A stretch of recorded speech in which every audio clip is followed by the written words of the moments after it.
कृष्णाय वासुदेवाय हरे परमात्मने प्रणतः क्लेशनाशाय गोविंदाय नमो नमः। हरे कृष्णा। जय श्री हरि। आप सभी भक्तों का दिन शुभ और मंगलमय हो। आज कार्तिक मास का 19वां पावन प्रभात उदित हुआ है। चारों दिशाओं में दीपों का प्रकाश फैला है। हरि नाम की मधुर गूंज वातावरण में गूंज रही है और तुलसी वन से आती शीतल समीर भक्तों के मन को स्पर्श कर रही है। आज का यह प्रभात केवल एक दिन नहीं, बल्कि भक्ति, प्रेम और समर्पण का साक्षात उत्सव है। जैसे दीपक अपने छोटे से ज्योति बिंद से अंधकार को मिटा देता है, वैसे ही कार्तिक का प्रत्येक दिन हमारे जीवन में आशा, प्रकाश और हरि स्मरण भर देता है। हे प्रभु श्री हरि, आपकी महिमा अगाध है, आपकी करुणा असीम है। आप ही संसार के आधार हैं, आप ही जीव के सहारे हैं। आज हम सब आपके चरणों में प्रणाम करते हैं कि हमारे अंतःकरण में भक्ति का दीप सदा प्रज्वलित रहे। हे दामोदर, हे माधव, हे नारायण, आपकी मूरत हमारे हृदय में बसे, आपका नाम हमारे अधरों पर रहे और आपकी कृपा हमारे जीवन का पथ आलोकित करे। हे तुलसी महारानी, आप भक्ति की ज्योति हैं और शुद्धता का प्रतीक भी। आपकी छाया में जो क्षण भी बीतता है, वह परम सौभाग्य का होता है। आपका आशीर्वाद हर घर में मंगल और संतोष की वर्षा करे। इस 19वें कार्तिक दिवस पर हरि भक्ति का दीप हर मन में जले, प्रेम और करुणा की धारा हर घर में बहे और हर प्राणी प्रभु के चरणों में अपना मन अर्पित करे। तो सभी भक्तजन एक बार प्रेम से बोलिए, श्री हरि विष्णु भगवान की जय। तुलसी महारानी नमो नमो, हरि की पटरानी नमो नमो। जय श्री गणेश। हे प्रिय भक्तों, श्री कृष्ण की एक भक्त थी जिसका नाम कर्मा बाई था। राजस्थान के नागौर जिले में जीवन राम डुडे नाम के एक किसान के घर एक बेटी का जन्म हुआ। किसान की खुशी का ठिकाना नहीं रहा जब उसे पता चला कि उसे एक बेटी का जन्म हुआ है। किसान ने अपनी पत्नी से कहा कि मैं बड़े ही कर्मों वाला हूँ जो मेरे घर में बेटी ने जन्म लिया है। मैं अपनी बेटी का नाम कर्मा बाई रखूंगा। जीवन राम भगवान कृष्ण का परम भक्त था। उनके घर में भगवान कृष्ण का एक छोटा सा मंदिर था। जीवन राम भगवान को भोग लगाने के बाद ही अन्न जल ग्रहण करता था। यह उसका नित्य का नियम था। इस तरह उनका समय खुशी खुशी बीत रहा था। जब कर्मा बाई 8 वर्ष की हुई थी, तब उनकी माँ का एक अज्ञात बीमारी की वजह से देवलोक गमन हो गया। अब कर्मा बाई को पालने पोसने की जिम्मेदारी पिता के ऊपर आन पड़ी। परिवार के लोगों ने, आस पड़ोस वालों ने, सगे संबंधियों ने कर्मा बाई के पिता पर दूसरा विवाह करने के लिए जोर जबरदस्ती करने लगे, लेकिन जीवन राम डुडी ने इनकार कर दिया कि मैं अपनी बेटी को खुद पालूंगा पोसूंगा। उसके लिए मैं दूसरा विवाह नहीं करूंगा। मेरे और मेरी बेटी के ऊपर तो भगवान जगन्नाथ का हाथ है। इस तरह कर्मा बाई के पिता ही अपनी बेटी का पालन पोषण करने लगे। जब कर्मा बाई बड़ी हुई तो उसने अपने पिता को भगवान कृष्ण की पूजा पाठ और स्तुति करते हुए देखा। हे प्रिय भक्तों, तब कर्मा बाई अपने पिता से बोली, हे पिताजी, आप प्रतिदिन भगवान कृष्ण को भोजन खिलाने के बाद ही अन्न जल खाते हो? तो पिता ने कहा कि हाँ बेटी, जब भगवान भोजन खा लेते हैं तो उसके बाद ही मैं अन्न जल ग्रहण करता हूँ। तब एक दिन की बात है, जीवन राम कुछ दिनों के लिए तीर्थ यात्रा पर जा रहे थे। उन्होंने अपनी बेटी से कहा कि हे पुत्री, मेरे पीछे से भगवान कृष्ण की पूजा पाठ पूरे विधि विधान से तुम्हें ही करनी होगी और प्रतिदिन सुबह शाम भोजन बनाकर भगवान कृष्ण को भोग लगाने के बाद ही तुम अन्न जल ग्रहण करना। उसके बाद पिता ने अपनी बेटी को भगवान के पूजन की और भोग लगाने की पूरी विधि समझा दी। तब कर्माबाई अपने पिता से बोली कि हे पिताजी, आप निश्चिंत होकर तीर्थ यात्रा पर जाइए। मैं पूरे विधि विधान से ही भगवान की पूजा करूंगी और उन्हें भोग लगाने के बाद ही मैं अन्न जल ग्रहण करूंगी। तब उसके पिता अपनी बेटी को समझा बुझाकर घर की जिम्मेदारी सौंपकर तीर्थ यात्रा पर चले गए। तब दूसरे दिन कर्माबाई उठी, नहाई धोई और भगवान की पूजा की। देसी घी और गुड़ डाल करके बाजरे की खिचड़ी बनाई और एक कटोरे में खिचड़ी व एक लोटे में शीतल जल भरकर भगवान के मंदिर में रख दिया और बोली कि हे प्रभु, आप खिचड़ी खाकर पानी भी पी लेना। तब तक मैं गाय भैंसों का और घर का कामकाज करके आती हूँ। थोड़ी देर के बाद जब कर्माबाई घर का और गाय भैंसों का कामकाज करके मंदिर में देखने आई तो कटोरे में खिचड़ी जस की तस रखी हुई थी। कर्माबाई ने सोचा कि शायद भगवान को गुड़ और घी मैंने कम डाला है, इसीलिए उन्होंने खिचड़ी नहीं खाई। तब कर्माबाई ने घी और गुड़ खिचड़ी में और डाल दिया और फिर वह भगवान से बोली कि हे प्रभु, देखिए मैंने घी और गुड़ और खिचड़ी में डाल दिया है, अब आप खिचड़ी खा लीजिए। तब तक मैं गाय भैंस का दूध दही गांव के हाट में बेच कर आती हूँ।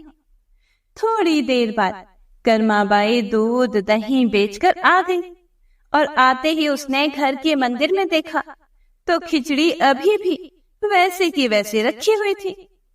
तब कर्माबाई ने सोचा कि शायद मेरी पूजा पाठ में कोई कमी रह गई होगी, इसीलिए प्रभु ने खिचड़ी नहीं खाई।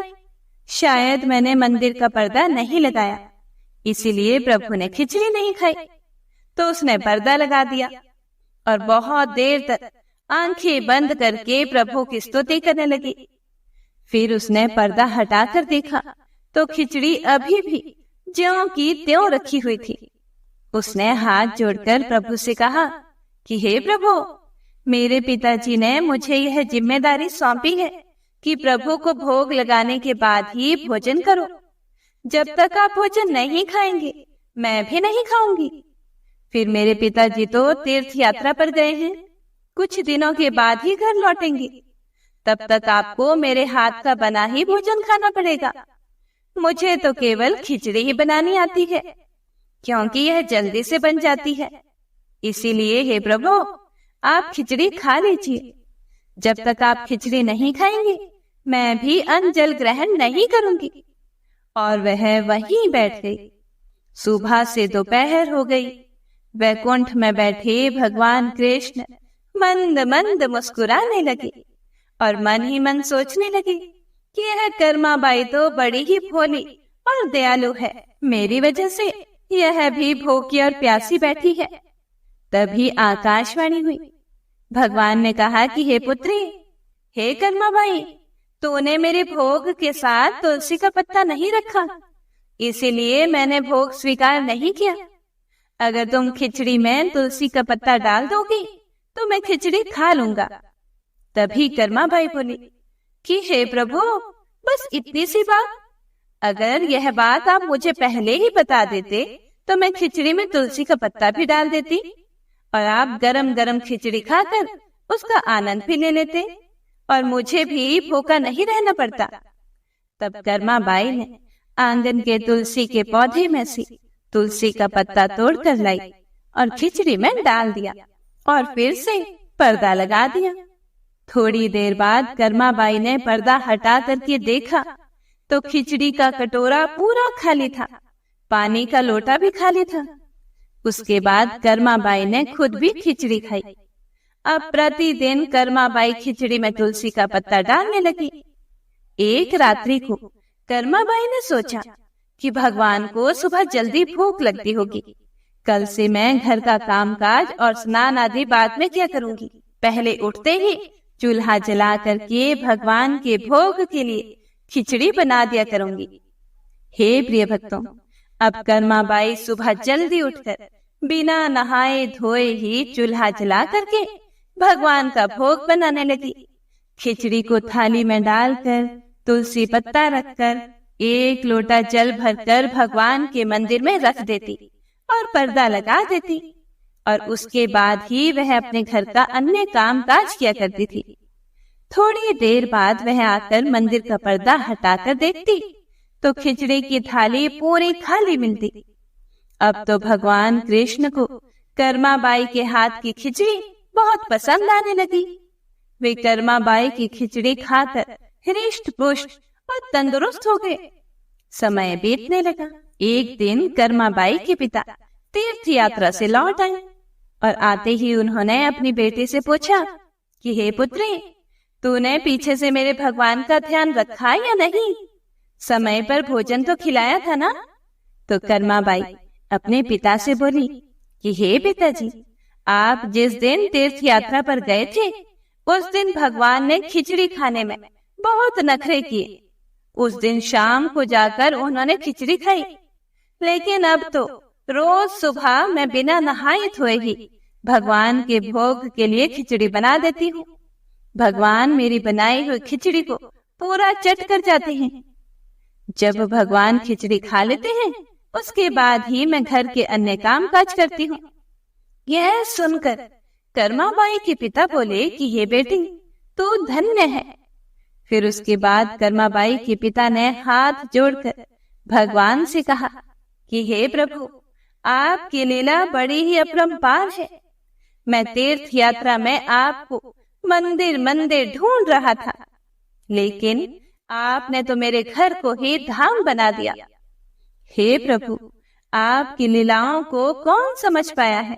हे प्रिय भक्तों, फिर पिता ने कहा कि हे पुत्री, अब से तुम्हें ही भगवान की सेवा पूजा करनी है और भोग लगाना है, क्योंकि हे बेटी, भगवान को तुम्हारा बनाया हुआ भोग पसंद आ रहा है।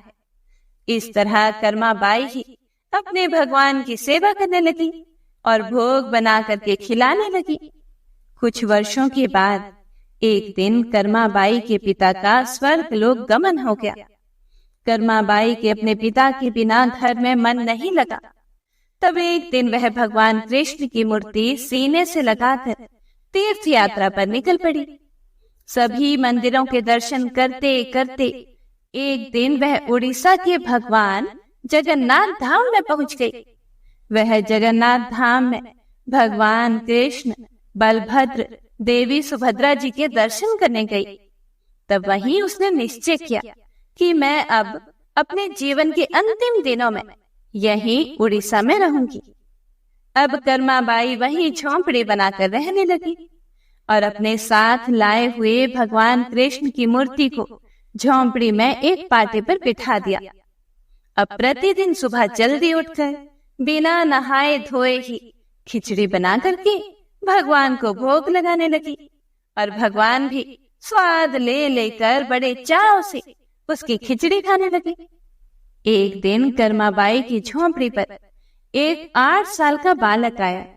उसने कहा कि हे माँ, बहुत भूख लगी है, क्या खाने को कुछ मिलेगा? तब कर्माबाई बोली कि हाँ हाँ बेटा, मैंने भगवान कृष्ण के भोग के लिए खिचड़ी बनाई है। मैंने उन्हें भोग लगा लिया है, तो आओ तुम भी खिचड़ी खा लो। हे प्रिय भक्तों, वह बालक और कोई नहीं बल्कि स्वयं भगवान जगन्नाथ ही थे। वे कर्माबाई की खिचड़ी खाने के लिए बालक रूप धारण करके उसकी झोंपड़ी पर आए थे। खिचड़ी खाकर बालक बोला कि माँ, तुम्हारे हाथ की खिचड़ी तो बहुत ही स्वादिष्ट है, क्या मैं रोज यहाँ खिचड़ी खाने आ सकता हूँ? तब कर्माबाई बोली कि हाँ हाँ बेटा, तुम रोज खिचड़ी खाने आ सकते हो। अब भगवान जगन्नाथ बालक का रूप धारण करके कर्माबाई के हाथ की खिचड़ी खाने आने लगे। तब एक दिन एक साधु ने देख लिया कि कर्माबाई बिना नहाए धोए ही भगवान को खिचड़ी बना करके भोग लगाती है। तब साधु ने कर्माबाई को धर्म का उपदेश देते हुए कहा कि कर्माबाई, तुम बिना नहाए धोए ही खिचड़ी बनाकर भगवान को भोग लगाती हो। तुम्हें ऐसा नहीं करना चाहिए, इसका तुम्हें पाप लगेगा। पहले स्नान आदि से निवृत्त होने के बाद भगवान के लिए खिचड़ी बनाया करो, उसके बाद भगवान की पूजा पाठ करके खिचड़ी का भोग लगाया करो। तब साधु ने कर्मा बाई को भगवान के पूजन की और भोग की पूरी विधि बताई।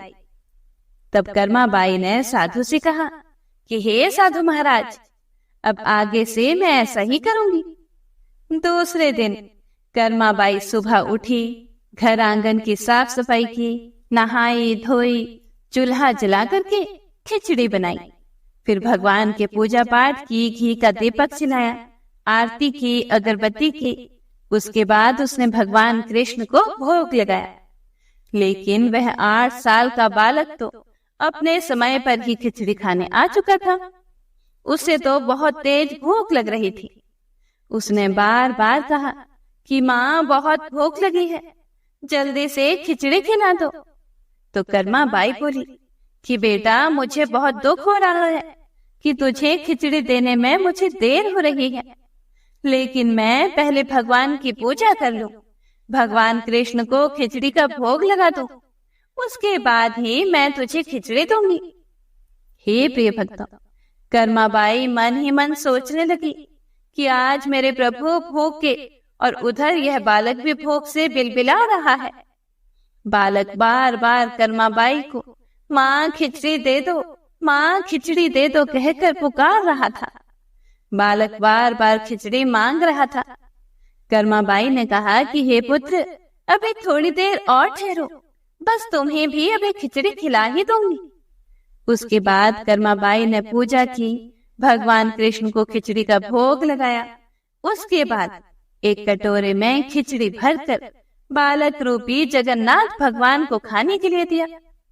बालक रूपी जगन्नाथ भगवान को बहुत तेज भूख लगी थी, तो उन्होंने जल्दी जल्दी खिचड़ी खाई और बिना हाथ मुंह धोए ही मंदिर में प्रवेश कर गए। उस दिन मंदिर के पुजारी ने देखा कि भगवान जगन्नाथ के मुख पर और हाथ में खिचड़ी लगी हुई थी। पुजारी ने मन ही मन सोचा कि अभी तो मैंने भोग बना करके भोग भी नहीं लगाया है, भगवान के मुंह और हाथों में खिचड़ी भला कहाँ से लगी, और मैंने तो कई दिनों से भोग में खिचड़ी भी नहीं बनाई, फिर भला यह खिचड़ी कहाँ से आई। पुजारी को बहुत आश्चर्य हुआ। उसी रात को भगवान जगन्नाथ ने मंदिर के पुजारी को और उस साधु को दोनों को स्वप्न में दर्शन देकर कहा कि कर्मा बाई जगन्नाथपुरी में एक झोंपड़ी में रहती है। वह प्रतिदिन बिना नहाए धोए बाजरे की खिचड़ी बना करके भगवान कृष्ण को यानी मुझे भोग लगाती है। परंतु एक साधु ने कर्मा बाई को सुबह नहा धोकर पूजा पाठ करके खिचड़ी बनाने और भोग लगाने को कहा, तो इन सब कामों में कर्मा बाई को खिचड़ी बनाने में देर हो गई। मैं रोज बालक रूप में कर्मा बाई की झोंपड़ी पर उनके हाथ की खिचड़ी खाने जाता हूँ, लेकिन जल्दी जल्दी में खिचड़ी खाने से मेरे मुंह व हाथों पर खिचड़ी लगी रह गई। मुझे भूख भी बहुत जोरों की लग रही थी, और इधर मंदिर में मेरे भक्त मेरे दर्शन की प्रतीक्षा में खड़े हुए थे, तो मुझे खिचड़ी खाकर जल्दी से मंदिर में भी आना था, इसीलिए मेरे मुख व हाथों पर खिचड़ी लगी रह गई। यह बात मंदिर के पुजारी को और उस साधु को भगवान ने दर्शन देकर कही। दूसरे दिन वह साधु कर्मा बाई की झोंपड़ी पर गया और माफी मांगते हुए बोला, हे कल्याणी, हे कर्मा बाई, तू तो बड़भागी है, तू धन्य है जो तेरी झोंपड़ी पर खुद जगन्नाथ भगवान तेरे हाथ की बनी हुई खिचड़ी खाने आते हैं। कर्मा बाई, अब तुम पहले की तरह ही बिना नहाए धोए खिचड़ी बना करके भगवान को भोग लगाया करो। हे कर्मा बाई, तुम भगवान की सच्ची भक्त हो, तुम्हारे लिए किसी तरह के कोई नियम कोई कानून कायदे नहीं है, तुम्हें किसी भी प्रकार से कोई नियम मानने की आवश्यकता नहीं है। तुम पहले की ही भांति खिचड़ी बनाकर सुबह जल्दी ही भगवान को भोग लगा दिया करो। उसके बाद कर्मा बाई पहले की ही भांति बिना नहाए धोए खिचड़ी बना करके भगवान को भोग लगाने लगी, और उसके बाद बालक रूपी जगन्नाथ को खिचड़ी खिलाने लगी। यह क्रम कई वर्षों तक चलता रहा। हे प्रिय भक्तों, फिर एक दिन कर्माबाई परलोक सिधार गई। तब उस दिन उसी समय ही जगन्नाथपुरी में खूब मेघ बरसे, जैसे कोई दहाड़े मार मार कर रो रहा हो। उधर मंदिर में भी भगवान जगन्नाथ की आंखों में आंसू टपक रहे थे। पुजारी, भक्तगण व राजा यह देखकर हैरान और परेशान हो गए कि आज हमसे ऐसी क्या भूल हो गई जो भगवान की आंखों से आंसू बह रहे हैं। उसी रात भगवान जगन्नाथ ने राजा और मुख्य पुजारी को स्वप्न में दर्शन देकर कहा कि मेरी प्रिय भक्त कर्माबाई परलोक सिधार गई है और परम तत्व में विलीन हो गई है। अब कौन मुझे सुबह सुबह खिचड़ी बना करके खिलाएगा। दूसरे दिन राजा व पुजारी दोनों ने अपने अपने स्वप्न वाली बात बताई। तब राजा ने मुख्य पुजारी जी से कहा, हे पुजारी जी, अब से प्रतिदिन सुबह सुबह कर्माबाई के नाम की खिचड़ी मंदिर में बना करेगी तथा भगवान को भोग लगाई जाएगी। उसके बाद सभी भक्त जनों में कर्माबाई की खिचड़ी का प्रसाद बांटा जाएगा।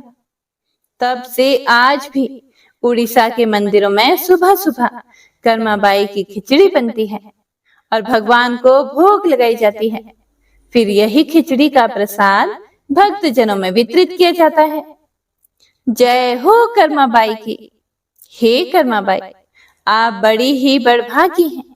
आपने जरूर बहुत अच्छे कर्म किए होंगे, जिन्हें भगवान ने न केवल दर्शन दिए बल्कि आपके भोग की खिचड़ी भी स्वीकार की। हे जगन्नाथ भगवान, जैसे आपने कर्माबाई को दर्शन दिए, जैसे आपने कर्माबाई की खिचड़ी स्वीकार की, वैसे हमारा भी भोग स्वीकार करना, हमें भी दर्शन देना। तो प्रेम से बोलिए, जगन्नाथ भगवान की जय। हे प्रिय भक्तों, तो आइए अब सुनते हैं आज की कार्तिक मास महात्म्य कथा में आगे का वृतांत। श्री सूत जी कहने लगे, हे ऋषियों, भगीरथ के वंश में सौरदास नामक राजा के पुत्र का नाम मित्रसेन था, जो गुरु वशिष्ठ के श्राप से राक्षस हो गया था और गंगा जल के प्रभाव से उसने भी परम पद प्राप्त कर लिया था। यह सुनकर सभी ऋषियों ने पूछा, हे सूत जी महाराज, गुरु वशिष्ठ जी ने मित्रसेन को किस कारण से श्राप दिया? कृपया करके यह कथा भी हमें विस्तार पूर्वक सुनाइए। श्री सूत जी महाराज बोले, हे ऋषियों, एक समय की बात है। अत्यंत धर्म के राजा मित्रसेन अपने कुछ साथी सहित शिकार खेलने के लिए वन को गए, जहां पर उन्होंने अनेक हिरणों का शिकार किया और फिर भूख और प्यास से दुखी होकर वे नदी के तट पर आ गए। राजा रात भर वहीं पर रहा और प्रातःकाल होते ही शिकार की खोज में फिर से चल पड़ा और कुछ दूर जाकर राजा ने देखा कि पर्वत की कंदरा में एक व्याघ्र और व्याघ्री मैथुन कर रहे हैं। राजा ने धनुष पर बाण चढ़ाकर उन पर छोड़ दिया। व्याघ्री बाण लगते ही तत्काल वहीं पर गिर पड़ी और थोड़ी देर में उसने अपने प्राण त्याग दिए। तब वह व्याघ्र राक्षस रूप धारण करके अत्यंत क्रोध पूर्वक बोला कि हे राजन, तुमने मेरे साथ घोर अन्याय किया है, मैं इसका बदला अवश्य लूंगा। और ऐसा कहकर वह राक्षस दुखी होकर वहां से चला गया। कुछ वर्षों के बाद राजा मित्रसेन ने अश्वमेध यज्ञ किया, जिसमें अनेकों ऋषि मुनि बुलाए गए। गुरु वशिष्ठ जी ने ब्रह्मा, विष्णु आदि देवताओं को विधि पूर्वक हवि देकर यज्ञ समाप्त किया और फिर वे स्नान करने के लिए नदी के तट पर चले गए। गुरु वशिष्ठ जी के यज्ञ मंडप से जाते ही वह राक्षस, जिसकी पत्नी व्याघ्री को राजा ने वन में मार दिया था, वह बदला लेने के लिए उसी यज्ञ स्थल पर आ गया। हे प्रिय भक्तों, अब देखिए वह वहां पर किस रूप में आया। वह गुरु वशिष्ठ जी का रूप धर कर आया और गुरु वशिष्ठ का रूप धर कर वह राजा से कहने लगा कि हे राजन, हम मांस खाएंगे, इसीलिए हमारे लिए मांस बनवाया जाए। हम अभी स्नान करके आते हैं। और ऐसा कहकर वह वहां से चला गया और फिर रसोइये का रूप धारण करके मनुष्य का मांस पकाकर रख दिया। जब उधर वास्तविक गुरु वशिष्ठ जी स्नान करके वापस आए तो राजा ने सोने की थाल में सजा हुआ मांस मिश्रित भोजन उनके आगे परोस दिया। अब ऋषि मुनि भी भला कहीं मांस का सेवन करते हैं क्या? जब गुरु जी ने अपनी ज्ञान दृष्टि से देखा कि भोजन तो मनुष्य के मांस से बना हुआ है, तब वशिष्ठ जी ने क्रोधित होकर राजा को श्राप दे डाला। हे राजन, तुमने हमको मांस मिश्रित राक्षसों के खाने योग्य भोजन दिया है, इसीलिए तुम राक्षस हो जाओ। वशिष्ठ जी का श्राप सुनकर राजा बड़े असमंजस में पड़ गए।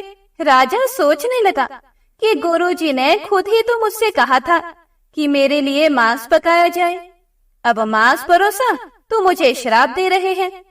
यह सुनकर राजा ने विनय पूर्वक कहा, हे गुरुदेव, क्रोध मत कीजिए, आपकी आज्ञा से ही तो ऐसा भोजन बनवाया गया है। राजा की यह बात सुनकर अब गुरु वशिष्ठ जी सोच में पड़ गए।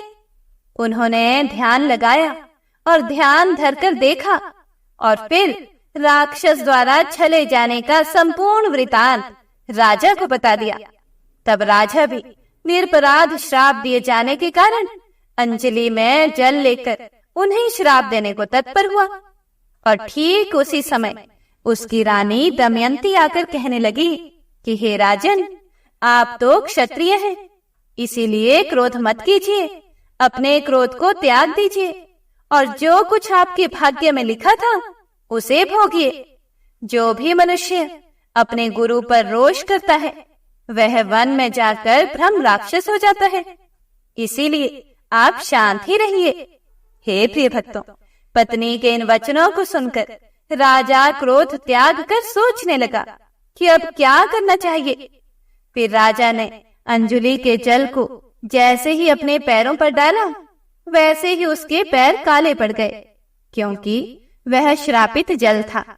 इसी कारण वह राजा राक्षस रूप में कल्माशपाद के नाम से विख्यात हुआ।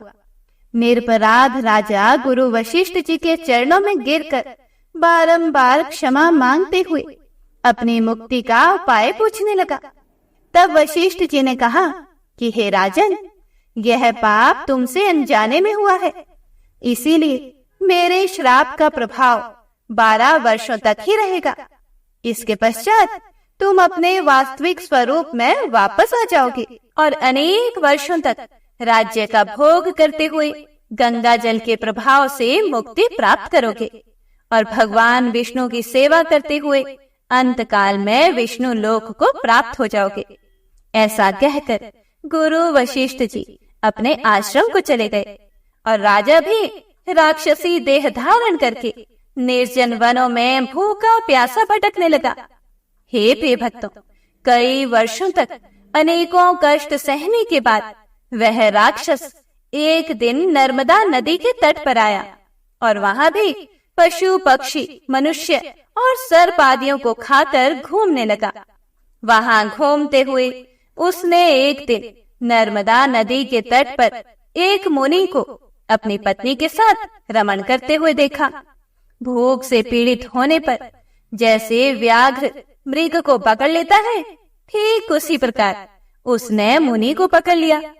मुनि की पत्नी ने जब अपने पति को राक्षस के हाथों में देखा, तब मुनि की पत्नी को लगा कि उसके पति के प्राण अब संकट में है, तो वह राक्षस रूपधारी राजा से विनय पूर्वक बोली कि आप वास्तव में राक्षस नहीं बल्कि सूर्य कुल में उत्पन्न मित्रसिंह नाम के राजा हैं। मेरा पुत्र भी छोटा है, इसीलिए बिना पति के इस वन में मैं कैसे निर्वाह करूंगी।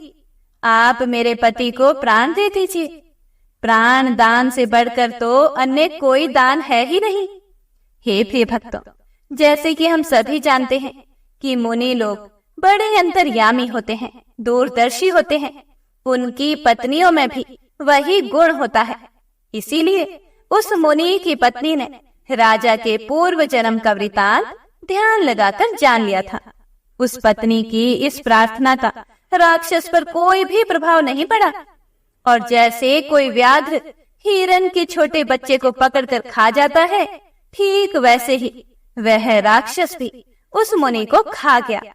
तब मुनि की पत्नी ने उसे श्राप देते हुए कहा कि तुमने रमण करते हुए मेरे पति को मारा है, इसीलिए तुम जब भी अपनी पत्नी के साथ रमण करोगे, मृत्यु को प्राप्त होकर फिर से राक्षस योनि को प्राप्त हो जाओगे। हे प्रिय भक्तों, अब देखिए, एक तो वह राजा पहले से ही राक्षस हो जाने का श्राप झेल रहा था, अब यहाँ मुनि की पत्नी ने उसे एक साथ दो श्राप दे डाले। यह 2 श्राप एक साथ सुनकर राक्षस देहधारी राजा भी क्रोधित होकर बोला, हे दुष्टे, एक अपराध के बदले तुमने मुझे 2 श्राप दे डाले, इसीलिए तुम भी पिशाचिनी बन जाओ। इसके पश्चात वह मुनि की पत्नी भी पिशाचिनी हो गई और भूख प्यास से व्याकुल होकर उसी वन में इधर उधर भटकने लगी। ओम नमो नारायणाय। इसके बाद जो कुछ भी हुआ, इसका वृतांत आप सभी अगले अध्याय में जरूर सुनिएगा। तो आइए अब सुनते हैं श्री तुलसी चालीसा। श्री तुलसी महारानी करो विनय सिर नाए, जो मम हो संकट विकट दीजे मात नशाए। नमो नमो तुलसी महारानी, महिमा मिट ना जाए बखानी। दियो विष्णु तुमको सन्माना, जग में छायो सुयश महाना। विष्णु प्रिया जय जयति भवानी, तिहु लोक की हो सुख खानी। भगवत पूजा कर जो कोई, बिना तुम्हारे सफल न होई। जिन घर तब नहीं होए निवासा, उस पर करी विष्णु नहीं वासा। करे सदा जो तब नित सुमिरन, तेहि के काज होए सब पूरन। कार्तिक मास महात्म तुम्हारा, ताको जानत सब संसारा। तब पूजन जो करे कुवारी, पावे सुंदर वर सुकुमारी। कर जो पूजन नित प्रति नारी, सुख संपत्ति से होए सुखारी। वृद्धा नारी करे जो पूजन, मिले भक्ति होवे पुलकित मन। श्रद्धा से पूजे जो कोई, भवनिधि से तर जावे सोई। कथा भागवत यज्ञ करावे, तुम बिन नहीं सफलता पावे। छायो तब प्रताप जग भारी, ध्यावत तुम ही सकल चित धारी। तुम ही मात यंत्रन तंत्रन में, सकल काज सिद्धि हो वीक्षण में। औषधि रूप आप हो माता, सब जग में तब यश विख्याता। देव ऋषि मुनियों तपधारी, करत सदा तब जय जयकारी। वेद पुराणन तब यश गाया, महिमा गम पार नहीं पाया। नमो नमो जय जय सुख कारणी, नमो नमो जय दुख निवारणी। नमो नमो सुख संपत्ति देनी, नमो नमो अघ काटन छेनी। नमो नमो भक्तन दुखारणी, नमो नमो दुष्टन मद छेनी। नमो नमो भव पार उतारणी, नमो नमो परलोक सुधारणी। नमो नमो निज भक्त उबारणी, नमो नमो जन काज संवारणी। नमो नमो जय कुमति नशावनी, नमो नमो सुख उपजावनी। जयति जयति जय तुलसी माई, ध्याऊं तुमको शेष नवाई। निज जन जानी मोहि अपनाओ, बिगड़े कारज आप बनाओ।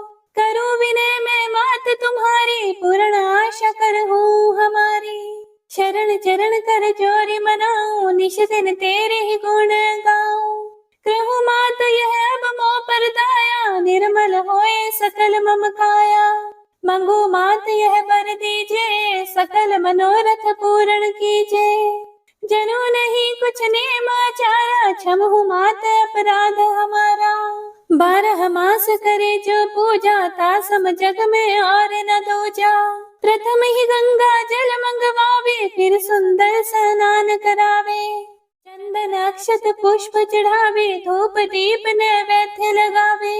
करे आचमन गंगा जल से, ध्यान करे हृदय निर्मल से। पाठ करे फिर 40 की, स्तुति करे मात तुलसा की। यह विधि पूजा करे हमेशा, ताकि तन नहीं रहे कलेशा।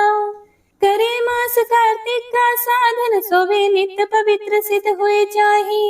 है ये कथा महा सुखदाई, पढ़े सुने सो भव तर जाए। तुलसी मैया तुम कल्याणी, तुम्हारी महिमा सब जग जाने। भावन तुझे मनित नित ध्यावे, गागा कर मां तुझे रिझावे। यह श्री तुलसी चालीसा, पाठ करे जो कोई। गोविंद सो फल पावहि, जो मन इच्छा होए। जय माँ तुलसा। हे प्रिय भक्तों, तो आइए अब सुनते हैं लप्सी और तप्सी की कहानी। यह एक पौराणिक लोक कथा है। इस कथा के अनुसार एक लप्सी था तथा एक तप्सी था। तप्सी सदैव भगवान की तपस्या में लीन रहता था और लप्सी रोजाना सवा सेर की लापसी बनाकर भगवान का भोग लगाकर खा लेता था। एक दिन वह दोनों लड़ने लगे। तप्सी बोला, मैं रोजाना भगवान की तपस्या करता हूँ, इसीलिए मैं बड़ा हूँ। तो लप्सी बोला कि मैं रोज भगवान को सवा सेर लापसी का भोग लगाता हूँ, इसीलिए मैं बड़ा हूँ। तभी देव मुनि और परम वैष्णव ब्रह्मा जी के मानस पुत्र और महाज्ञानी नारद जी वहां से गुजर रहे थे। उन्होंने लप्सी और तप्सी दोनों को लड़ते हुए देखकर उनसे पूछा कि तुम दोनों क्यों लड़ रहे हो। तब तप्सी ने खुद के बड़ा होने का कारण बताया और लप्सी ने अपने सर्वश्रेष्ठ होने का कारण बताया।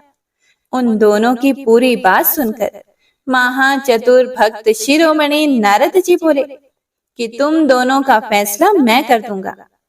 दूसरे दिन लप्सी और तप्सी नहाकर अपनी रोज की भक्ति करने के लिए गए तो नारद जी ने छुपकर 1.25 करोड़ की एक अत्यंत बहुमूल्य रत्न जड़ित और दुर्लभ मणियों से बनी अंगूठी उन दोनों के सामने रख दी। हे प्रिय भक्तों, तप्सी की नजर जब अंगूठी पर पड़ी तो उसने चुपचाप अंगूठी उठाकर अपने नीचे दबा ली।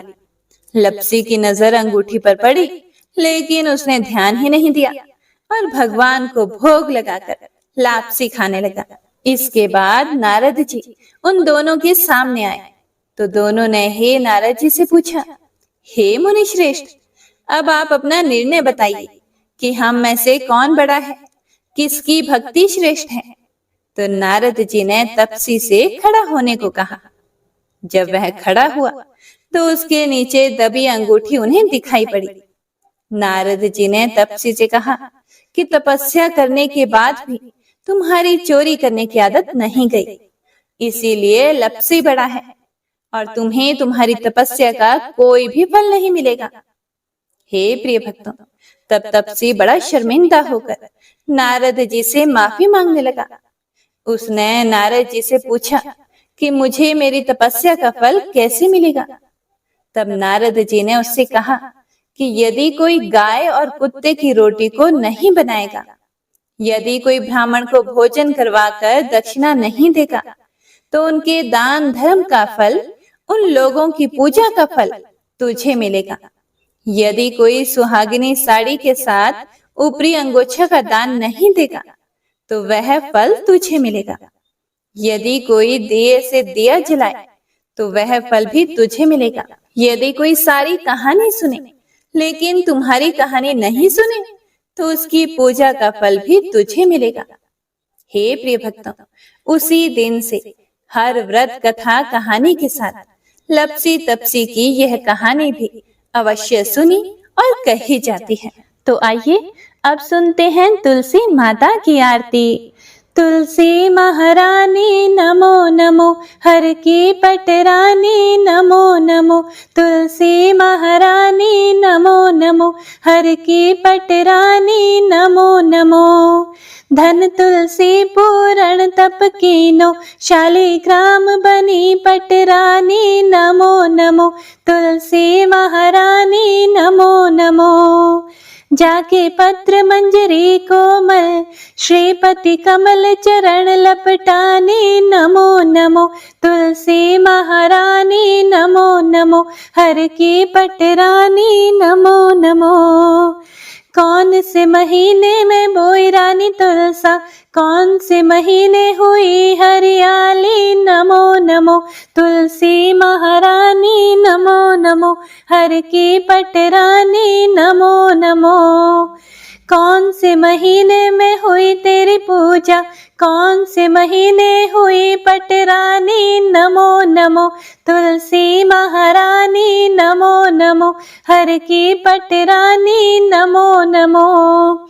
आषाढ़ मास में बोई रानी तुलसा, सावन मास में हुई हरियाली। नमो नमो तुलसी महारानी, नमो नमो हर की पटरानी, नमो नमो। कार्तिक मास में हुई तेरी पूजा, मंगसिर मास हुई पटरानी। नमो नमो तुलसी महारानी, नमो नमो हर की पटरानी, नमो नमो।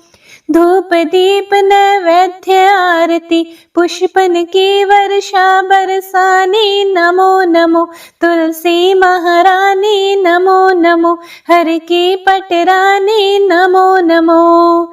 56 भोग 36 व्यंजन, बिन तुलसी हरि एक न मानी। नमो नमो तुलसी महारानी, नमो नमो हर की पटरानी, नमो नमो। जो तुलसी को सवेरे गाए, श्री कृष्ण के वो दर्शन पाए। नमो नमो तुलसी महारानी, नमो नमो हर की पटरानी, नमो नमो।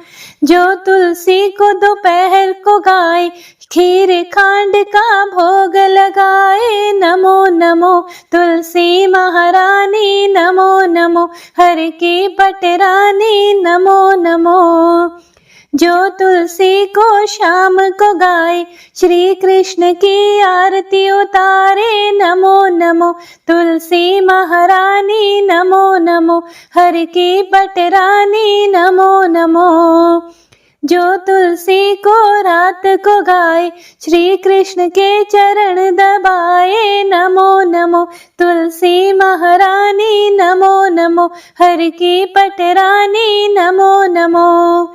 सभी सखी मैया तेरो यश गावे, भक्ति दान दीजे महारानी। नमो नमो तुलसी महारानी, नमो नमो हर की पटरानी, नमो नमो तुलसी महारानी, नमो नमो हर की पटरानी, नमो नमो। जय मां तुलसा।